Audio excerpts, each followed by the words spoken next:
He has spoken on the topics faith, family, and freedom in Cuba, Belgium, Brazil, Congo, UK, and all over the USA to crowds from 14 to 40,000. International leadership speaker, trainer, and coach. Author of Learn to Raw Leadership, Attitude Hack, Live a More Excellent Life, 5 Battle Strategies of a Victorious Warrior. 2021 President's Lifetime Achievement Award recipient. Founding partner of the John Maxwell team. Toastmaster International Speech Competition semi-finalist. Founder of Tell It Like It Is TV, ThatGuyRocks.com and ThatGuySpeaks.com. Creator of Storypower TV, Transforming Grace TV, and Leading Leaders Podcast. Producer of 4 TV programs and podcasts for Liftable TV and World Trumpet Television, as well as multiple social media channels. Please help me welcome J Loren Norris. One of the biggest mistakes I ever made at a speaking engagement, I didn't realize I made it until probably, a couple of weeks later. When I spoke to one of my mentors and I said, here's what I did, here's how it went, et cetera, et cetera, et cetera. And I didn't get a very good response from my mentor. In fact, one of the things that I shared with them, for lack of a better term, they boxed my ears and said, you can't do it like that. Don't ever do that again. So as a result, I actually called the client and said, I want to apologize for the way I did this versus the way I should have done this. And their answer will shock you. More about that in this episode of Leading Leaders. Stay tuned.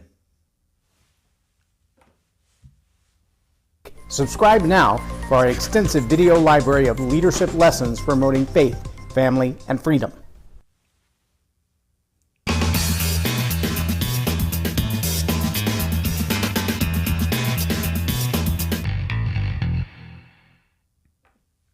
I'm J Loren Norris with Leading Leaders Podcast. And I can tell you, I started in the world of speaking in front of crowds when I was about 7. All the way back to I think I was in kindergarten and they needed somebody to recite the doxology, and I was among the first 3 asked, and I was the one that did it in front of the crowd. I've been singing and doing Bible drills and all kinds of stuff since I was in the single digits. High school choir, high school and middle school choir, high school drama, speech, all those kind of things. Didn't really think of it as a career, even though I had scholarship for music, physics, and speech. I went a different route. When I came out of school, I went to the Air Force and became a firefighter because, those are directly related. Not so much. It was after my Air Force career, after I was done with all that, that I started a DJ business by accident. And I've emceed well over 1,000 events as a speaker, as a trainer, as a coach, as an MC, at anything from a fundraising banquet for the Cystic Fibrosis Foundation to American Diabetes Association, American Heart Association. I've done trainings for their teams. I've spoken for the parliament in the Congo. I've been all over the place. The place that I don't sell myself, so to speak, I don't offer myself very often, is in a church. Just because I know churches are filled with people who speak. Now, I taught at a very large church for almost 10 years, all kinds of classes. I taught people who wanted to become presenters at that church. We had a filtering process because in a church of 60,000, you've got to be able to filter out who's going to be on the front of the room in a small classroom. When that small classroom is 230 people, it's larger than the average church in America anyway. But the first time I was asked to speak at another church, the entire church, had about 250 to 300 people. And I was asked to speak on a Wednesday night. And I came in on that Wednesday night and I delivered my message. And the following day, I called the pastor back and said, oh, what did you think? How did it go? How did the people receive it? And he said, I'll have to get back at you on that. So we got through Sunday, and the following Monday, because he'd asked me if I would do 3 Wednesdays in a row. And the following Monday, I called him and said, what are your thoughts? Should I be there on Wednesday or not?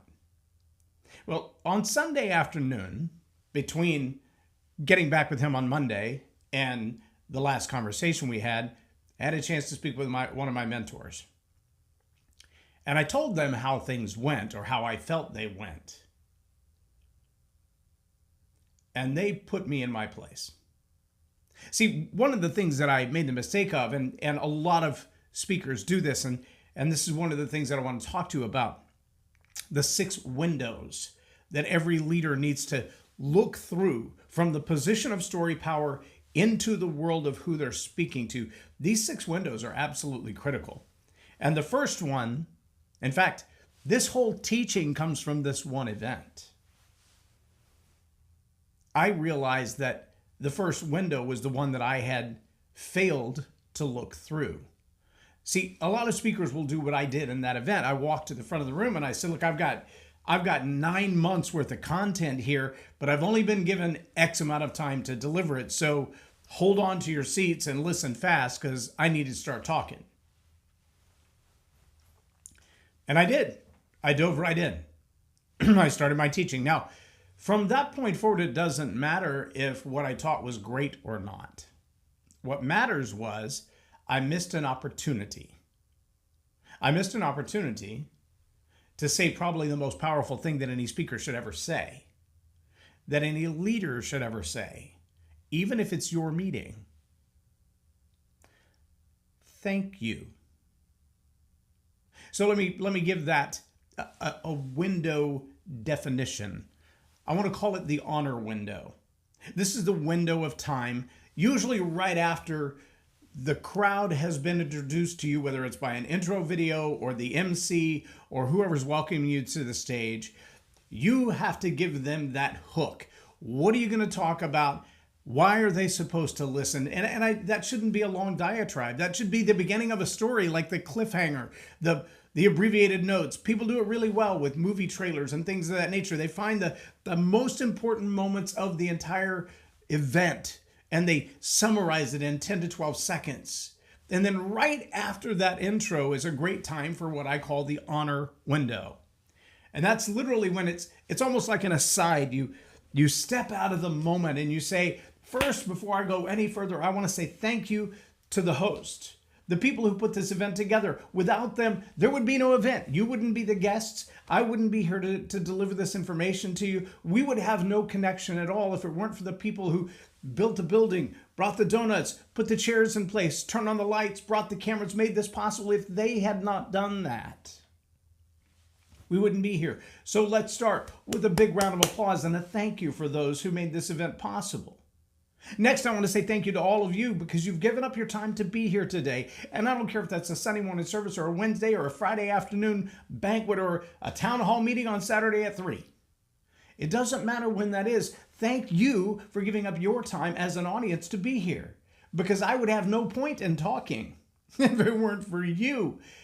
And if you as a speaker don't take the time to honor those people who made your event possible, you won't be asked back. It's as simple as that.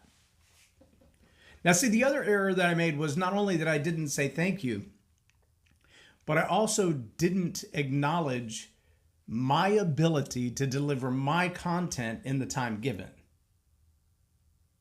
I dishonored the invite from the host by saying he only gave me X amount of time rather than saying I have all this content and I'm going to deliver to you what is the most important in the time that we have. What I said was he didn't give me enough time.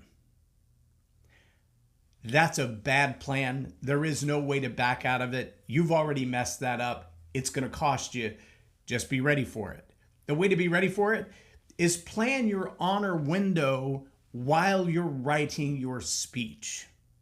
In your honor window, you might call out other people who've spoken before you, whether it was the introduction or it was the band or it was someone who spoke in the room before you did, or maybe even a conversation you had with somebody in the crowd before your event started. An honor window gives gratitude and thank you to the host, to the audience, and to any other significant contributors to the event. Make people feel special. That's what the honor window is for. The second window. This is your audience window. This is the lens through which you must look while you're crafting your story. And you might understand, and if you haven't heard it yet, there's another episode where I specifically talk about the 6 stories. And one of those stories talks about your audience, how you've got to see everybody in your audience. Well, this is a lens through which you look. And if your story isn't crafted in a way that looks at your audience and connects with your audience specifically, if you're not looking through that window and asking, what are the similarities? What are the elements of common ground that I know that I could put my attention there and be able to connect better with the audience? Now, I'm going to tell you, sometimes this window during your speech preparation is obscured. You can't see it from here. I think back to my cousin Vinny when the eyewitness said, I saw them across the street in the suds, and he's, well, what is this brown stuff on the window? Oh, we call that dirt. And he said, and through the dirt and through the leaves and through the bushes, and there's 17 bushes and 5 trees between us, and how could you clearly identify those people? Sometimes you can't clearly see through the audience window because you're not on the platform yet. You're not in front of the camera yet. You're not looking at the crowd yet. You don't know who they are. And so it's really easy to forget about the audience window, and what you're thinking is, I'm so focused on my story and what I'm going to tell that my story sounds like me, feels like me, looks like me, acts like me. It's my story. I lived through it. And so you attach a teaching point to it. So I'll give you an example. There's a common acronym in the world right now. It's IYKYK. If you know, you know. Well, sometimes you don't know. And you don't know what you don't know. Now, I'll be honest with you and tell you, I probably have 5 really good, if you don't know kind of stories. Why do I have 5 for one point? Because the audience window sometimes doesn't become clear until you're in front of that audience. And I might know that based on the presentation that I'm making, with the point that I want to deliver, what I want to bring home for this crowd, I need, and if you know kind of a story, you don't know what you don't know kind of story, an unconscious incompetence kind of story. I've got to be able to pull out that point. Well, I've got to be able to pull out that point even if the audience I thought was going to be there doesn't show up. The audience window is a lens through which I look. I encourage every leader and communicator to look to say, who is it that I'm actually talking to? I mean, I know what the demographics said. I know what the surveys said. I know what the marketing material said. I even know who they chose to invite and who bought tickets. But until I look out there and see, oh, they don't look like what I thought. They're different age, different nationalities, different cultures, different backgrounds. I'm looking at the way they're dressed and I realize they have a different worldview than I do. They didn't show up in a ball cap and jeans like I thought they might. No, they all have coats and ties on. That's a different crowd. And if my story doesn't match the crowd, remember back 3 trainings ago, if my story doesn't match my audience feels abandoned. And my audience will abandon my story. The audience window allows me to look at the audience and go, of the points that I want to make, which story best matches that audience? If you don't look through the audience window while crafting your story and think of the possibilities and think of the stories that you could use. Yes, I use a spreadsheet for this. My coaching clients have 100 stories and they have a very elaborate spreadsheet. They know exactly the format of their talk. They know what's going to come next, but they also know how to transition from one stage in the talk to the next based on the changes in the audience. That's the audience window. Number 3, the avatar window. Now, the avatar window is also extremely important because the avatar window says, I need to make this point, and although the story might not give me 16 different options of story to change out, or I find myself in a place where my host has given me a restricted amount of time. While I don't want to bash them on the amount of time, I want to very efficiently use that time. I don't have time to tell 5 different if you know stories. The unconscious competence stories. The you don't know what you don't know. I don't have time to give 5 of those stories, which my audience is diverse enough that would be sufficient, but I don't have time for that. So the avatar window says, what are the key emotions that relate to this story? And what are some other similar circumstances or events you might find yourself in that allow somebody to go, I felt just like that? And maybe the circumstance, the incident, the situation has almost no bearing to an experience they've had in their life. But they can tell what it felt like if you can find those other parallels. If you can look in the audience and say, well, maybe you've never experienced this as a teenage boy, but as a teenage girl, because I've raised daughters, they experienced this, and they were very similar emotions. And suddenly teenage girls go, oh, he gets me, he understands. And while the pain and the problem may not be exactly the same, the emotional responses and the solution to it could be. The avatar window invites people who are not in the story. Now, this is not a violation of the rule of the audience to be able to have your audience in your story. This is a way of expanding that, kind of stretching it, almost an accordion or Laffy Taffy style, to be able to take a story that's adjacent to your exact audience and kind of bring them into it, like a fitted sheet on your bed. Yeah, that's a metaphor. To be able to stretch it to the extremes and then pop it back into place. That's what the avatar window does. Now, the next window you need to have, number 4, is the pain window. This pain window allows people to kind of step in and be a part of it by saying, I felt like you feel right now. I experienced XYZ circumstances. I walked through that journey and came to this conclusion. And what that pain window has to point out is the common ground of our unpleasant experiences. The common ground that we shared prior to my transformation, prior to my change, prior to the solution that I found. And I can tell you something really, with solid evidence all the way around. If you've got the most moving, most dramatic story in the world, but the story that you experienced is so limited in exposure and experience of anybody in the audience, this is where we go back to that, if only 1 in 10 people in the world has ever climbed Mount Everest, then 1 in 10 people can resonate with your story. Maybe it's only 1 in 1,000 or 1 in a million or 1 in 10 million. How many people have actually climbed Mount Everest compared to the nearly 8 billion people on Earth? Are you only speaking of mountain climbers? Because the niche narrows really fast. If the pain that you're talking about is not universal enough for an audience in front of you, then your pain window has to shift. You've got to focus on a different kind of pain and a different kind of solution. Now, when it comes to marketing your talk and marketing your solutions and marketing those things which are going to help you keep the lights on, keep the bills paid, pay your staff, etc., those things that you must, big bad word, sell. In order for you to sell them, you've got to find people who've had the same pain.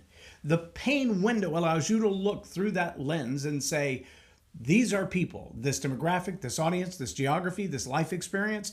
These are people who are suffering with the similar thing that I suffered with. And the solution that I found to get my life back on track, it would work for them. If you completely abandon the pain window, you might tell a phenomenally dramatic story. You might deliver it incredibly. You might even have a standing ovation. Here's what you won't have. You won't have the money for your electric bill next month. Because unless you're an incredibly, phenomenally gifted entertainer, where you get paid only to speak, the ability to transact business at the end of a talk is based on the ability to identify with the pain of the audience in front of you and provide, window number 5, a solution. Now, this is the first window that they look through. You've got to be able to put up in front of the window, like the little doggy in the window. Think back to the old days of advertising when you walk down the street. We have it right here in our little hometown. You walk around the square, and the newest, hottest, flashiest item.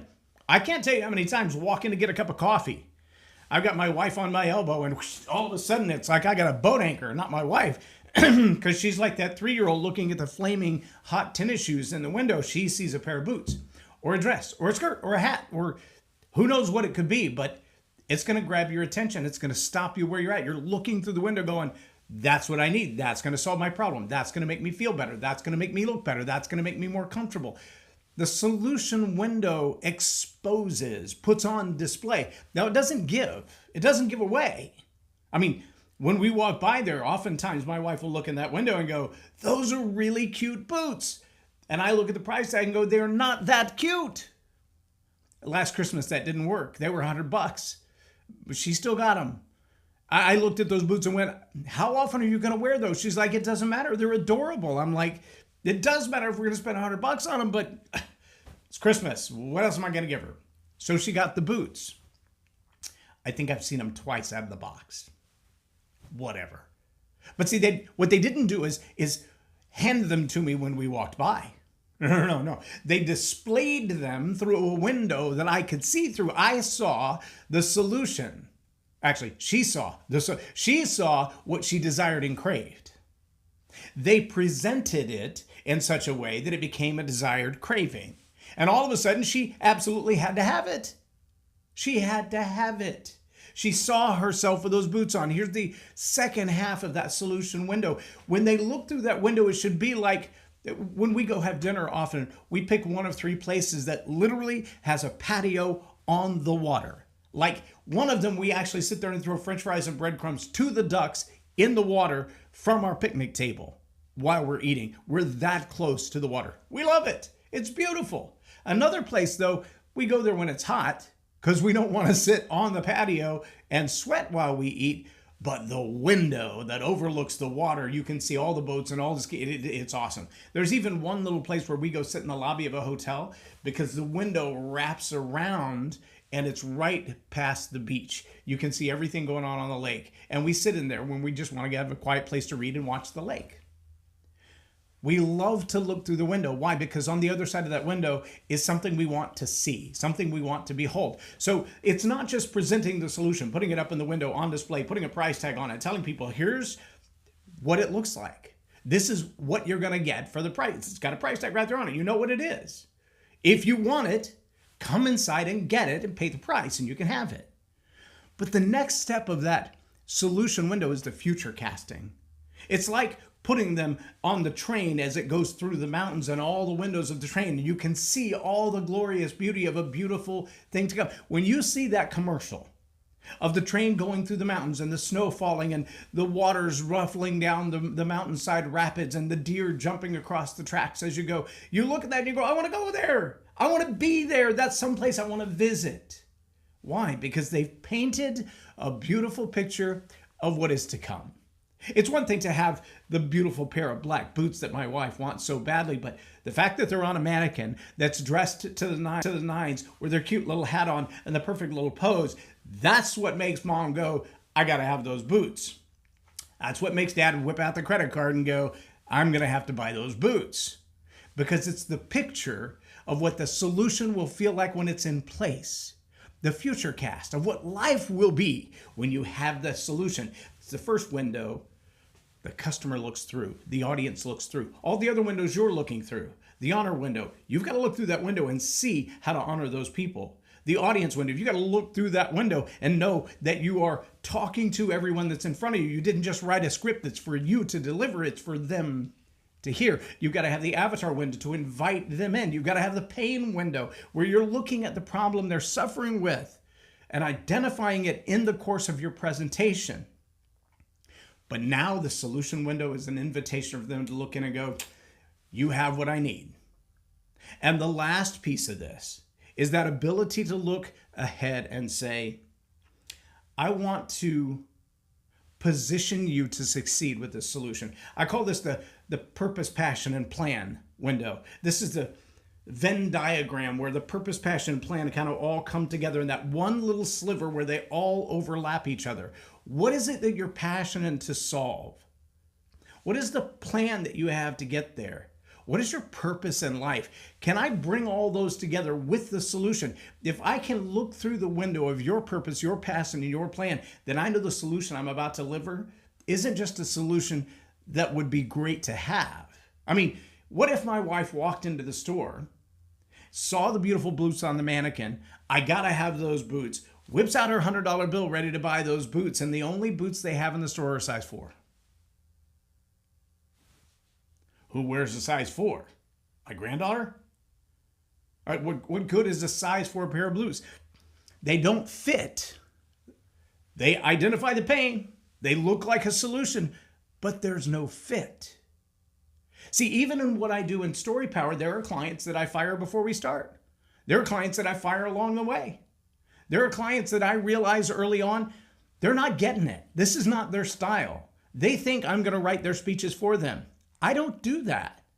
My job is to squeeze the pineapple. It's to find out what's in you, to put you under pressure until the best of you comes out, and then help you to organize that into an effective style of communication. The lenses that we look at story through expose more of you than you could possibly imagine. There's a lot of healing. There's a lot of learning. There's a lot of education. I have clients right now who are telling me 6 months ago when we started working together and you said things like grass birds and the whiskers, it went way over my head.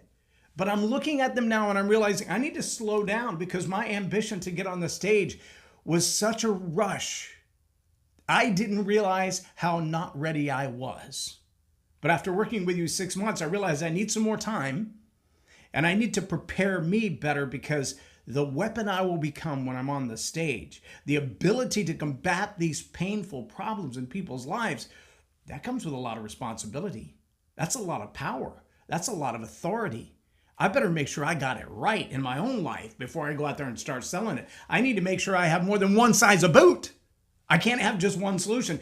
And I've got to be able to understand for whom the purpose, passion, and plan comes together. So when I look through this window, I know who the fit is for my customer. I know who it's not for. I know which demographics or which personality styles or which career fields are going to look at what I do and go, yeah, that's not for me. I don't want to make an offer to them to make them feel like I'm teasing you with this or I'm going to oversell you with this and then you're going to ask for a refund. I want to know that the people that I work with have great results from what I do. And that's a matter of identifying their purpose, their passion, and their plan as it ties into what we're doing.